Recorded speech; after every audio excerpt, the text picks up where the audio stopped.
యాక్సిడెంట్లో గొర్రెలు కాపరి మరణిస్తే దాన్ని రాజకీయం చేసేందుకు చంద్రబాబు నాయుడు ఏం చేసినాడు, పాఠశారదని యాదవ్ మంత్రిని పంపిస్తాడు ఇక్కడికి. పాఠశారదని ఒక యాదవ్ మంత్రి ఇక్కడికి వచ్చి ఈడ ర్యాలీలు చేయిస్తాడు, కులాల మధ్య చిచ్చు పెట్టేదానికి. ధర్మమేనా ఇది? అంటే ఏ పక్కైనా మత్స్యకారుడే కదా, అంటే ఇల్లు కొట్టుకొని సావని అయినా. అంటే ఏం తప్పు చేసినాడు ఈ పిల్లోడు? ఒక యాక్సిడెంట్ జరిగింది, పొరపాటున జరిగింది. జరిగిన దానికి నిజంగా మనుషుల్లో ఎవరైనా ఉంటే వీళ్ళతో వాళ్ళతో ఇద్దరితో కూర్చోబెట్టుకొని పొరపాటు జరిగిందమ్మా, కాంపెన్సేషన్ ఇంతకన్నా ఇంత ఎక్కువ ఇస్తామమ్మా, నీ కుటుంబాన్ని పూర్తిగా మేమే అన్ని రకాలుగా చూసుకుంటామమ్మా అని చెప్పి వీళ్ళతో భరోసా ఇప్పించాలి. నిజంగా అప్పలరాజు కూడా ఆ పని కూడా చేయడానికి కూడా ముందు కూడా పోయినాడు పాపం, మంచి ఉద్దేశంతో మంచి మనసుతోనే. ఇప్పుడు వీళ్ళు ఏం చేస్తా ఉన్నారు, దీన్ని రాజకీయం చేసి చెడగొట్టి వాళ్ళకి జరిగే మంచి కూడా జరగకోకుండా రాజకీయంగా ఒక యాదవ్ మంత్రిని ఇంటికి పంపించి ఒక యాదవ్ను అప్పలరాజు అంటే ఓ మత్స్యకారుడు ఈ పిల్లోడు 18 ఏళ్ళ పిల్లోడు కుట్ర చేసినాడంట, హత్య చేసినాడంట అని ర్యాలీలు. నిజంగా నేను అడుగుతా ఉన్నా, ఇదే చంద్రబాబు నాయుడు గారిని అడుగుతా ఉన్నా, నీకు మనిషివా రాక్షసుడివా అన్నది ఒకసారి నువ్వు ఆలోచన చేసుకోవాలా అని చెప్పి చంద్రబాబు నాయుడు గట్టిగా నిలదీస్తూ అడుగుతా ఉన్నా. ఎందుకంటే ఒక మనిషి అనేవానికి మనసు ఉండాలి. This is beyond repair. అంటే ఒక ఏ ఇన్సిడెంట్ అయినా కానీ వదలకూడదు, దాన్ని ట్విస్ట్ చేయాలా, వక్రీకరించాలా, ఎవరినైనా నాశనం చేయాలా, నీ రాజకీయ అవసరాల కోసమైనా ఆలోచన చేయడం దుర్మార్గం అనిపించడం లేదా మీకు? Absolutely disgraceful. నిజంగా అడుగుతాను, ఇదే యాదవుల మీద చంద్రబాబు నాయుడు గారికి నిజంగానే ఇంత ప్రేమ ఉంది అన్నమాట పోనీ వాస్తవమేనా అంటే అది లేదు. మన ప్రకాశం జిల్లాలో యాదవులు గొర్రెలు కాస్తూ ఉంటే, కొన్ని పొలాల్లోకి పోయి ఏదో గొర్రెలు కాస్తూ ఉంటే చంద్రబాబు నాయుడుకి సంబంధించిన వాళ్ళు యాదవులను కొట్టినారు ప్రకాశం జిల్లాలో. It's been reported. కొడితే కేసు ఎవరి మీద పెట్టినారు తెలుసా? కొట్టడం మీద కాదు, యాదవుల మీద కేసు పెట్టినారు. నిజంగా నేను మనిషికి యాదవుల మీద నిజంగా ప్రేమ ఉందా అని అడుగుతా ఉన్నా.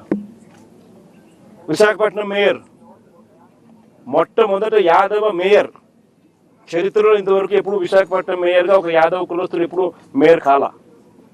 ఫస్ట్ టైం వైఎస్ఆర్సీపీ ప్రభుత్వంలో వైఎస్ఆర్సీపీ చేసింది ఒక యాదవ మహిళను మేయర్గా.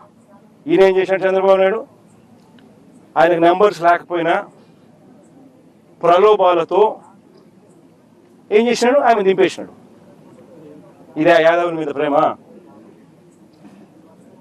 అంతేందుకు విశాఖపట్నంలో వైఎస్ఆర్సీపీ యాదవ భవనం కోసం విశాఖపట్నంలో ల్యాండ్ ఇచ్చింది.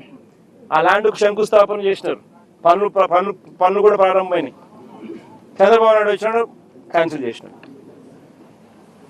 ఈ మనిషికి యాదవుల మీద ప్రేమ? అసలు యాదవులు కాదు, అసలు బీసీలు అంటే కూడా ఈ మనిషికి లెక్కలేదు. కొన్ని మత్స్యకారుల మీద ఏమైనా ఉందా అంటే లేదు. మత్స్యకారుల లీడర్లను నాశనం చేయడం, కుట్రలు పని వాళ్ళను కుట్ర కోణంతో వాళ్ళను చరిత్రహీనులుగా చేసే కార్యక్రమం చేయడం. మొన్న విశాఖపట్నంలో మత్స్యకారులు చనిపోతే 7 మంది వేటకపోయి అందులో 6 మంది చనిపోతే కనీసం మానవత్వం చూపరా. ఒక మంత్రి పోలే కనీసం ఆ ఇళ్ళకాడికి వాళ్ళని కనీసం ఓదార్చడానికి. పోయింది జగన్ అక్కడికి. ఈ మనిషి ఎవరి మీద ప్రేమ లేదు. అసలు పేదవాడు అనే పేదవాడి మీద అసలు ప్రేమే లేదు ఈ మనిషికి. బీసీలను ఓట్ బ్యాంక్ కింద వాడుకుంటాడే తప్ప బీసీల మీద ఏమాత్రం ప్రేమ లేదు. నిజంగా బీసీల మీద ప్రేమ ఉంటే అక్కచెల్లెమ్మలకు 0 వడ్డీ పథకం,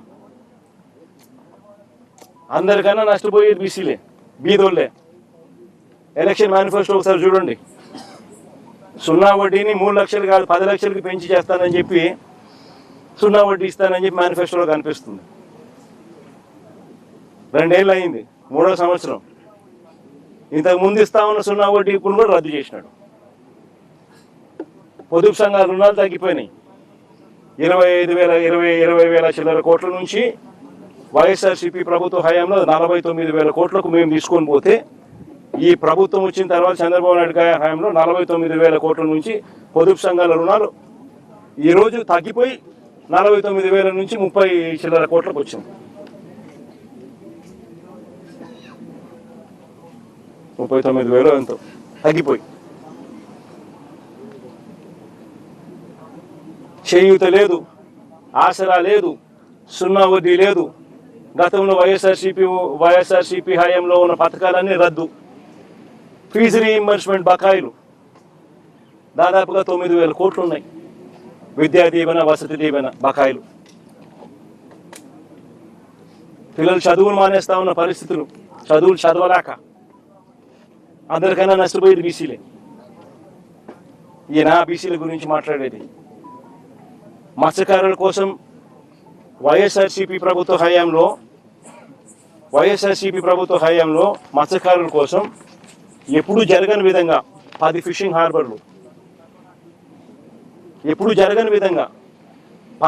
హార్బర్లు, 4 పోర్ట్లు మన హయాంలో 6 ఫిష్ ల్యాండింగ్ సెంటర్లు మనం ప్లాన్ చేస్తే కట్టడం మొదలెడితే ఈ మనిషి వచ్చిన తర్వాత ఏం చేస్తా ఉన్నాడు?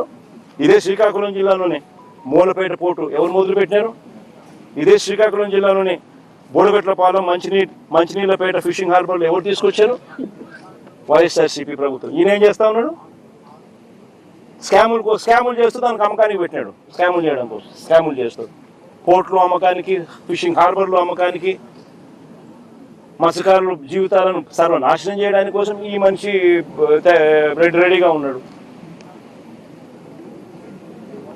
అసలు ఈ మనిషి చంద్రబాబు నాయుడు అనే వ్యక్తి సూపర్ 6లు లేవు, సూపర్ 7లు లేవు.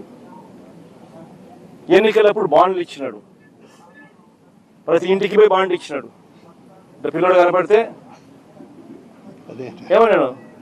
నీకు 36,000, నీకు 36,000, నీకు 36,000. అమ్మ కనపడితే ఏమన్నాడు? నీకు 1,500 నెల, నీకు 1,500, నీకు 1,500, నీకు 1,500 అంటే 18,000, నీకు 18,000, నీకు 18,000, నీకు 18,000. మళ్ళీ 50 ఏళ్ళ ముసలి ఎవరు కనపడలేదు, విలేకరులు ఎవరు కనపడతాం? 50 ఏళ్ళలో 50 ఏళ్ళు ఎవరు కనపడితే ఏమంటాడు? నీకు 48,000, నీకు 48,000, నీకు 48,000. అందరికి బాండ్లు.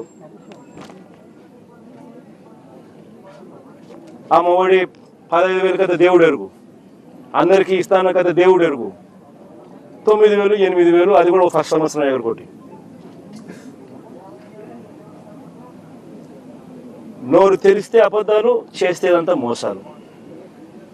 ఇవన్నీ ఎవరైనా ప్రశ్నిస్తే, ప్రశ్నించే గొంతులు ఎక్కడైనా కనిపిస్తే వాళ్ళని ఇబ్బంది పెట్టడం, ప్రశ్నించే గొంతు లేకుండా చేయడం కోసం అని చెప్పి వాళ్ళ మీద ఆ తప్పుడు కేసులు, తప్పుడు ఆరోపణలు, వాళ్ళ జీవితాలు నాశనం అవుతాయని అన్న కనీసం జ్ఞానం కూడా లేకుండా వాళ్ళ జీవితాలతో చెలగాటాలి. ఇది చంద్రబాబు నాయుడు గారి ప్రభుత్వం మనం చూస్తూ ఉన్న వాస్తవాలు. నేను ఒకటే చెప్తా ఉన్నా, ఈ కుటుంబానికి, అప్పలరాజు కుటుంబానికి వైఎస్ఆర్సీపీ పార్టీ అండగా ఉంటుంది, తోడుగా ఉంటుంది. నా చెల్లెలు, అప్పలరాజు భార్య అన్ని రకాలుగా తోడుగా ఉంటారు వైఎస్ఆర్సీపీ అని చెప్పి మరొకసారి భరోసా ఇస్తాను. పార్టీ అన్ని రకాలుగా తోడుగా ఉంటుంది. అప్పలరాజు కూడా న్యాయమే గెలుస్తుంది, ధర్మమే గెలుస్తుంది. అప్పలరాజు కూడా ఖచ్చితంగా త్వరగానే బయటకు వస్తాడు. ఎందుకంటే న్యాయస్థానాలు ఇంకా బ్రతికే ఉన్నాయి ఈ దేశంలోనూ, ఈ రాష్ట్రంలోనూ అన్న వాస్తవం కూడా నిజమే. కాబట్టి త్వరలోనే ఆయన బయటకు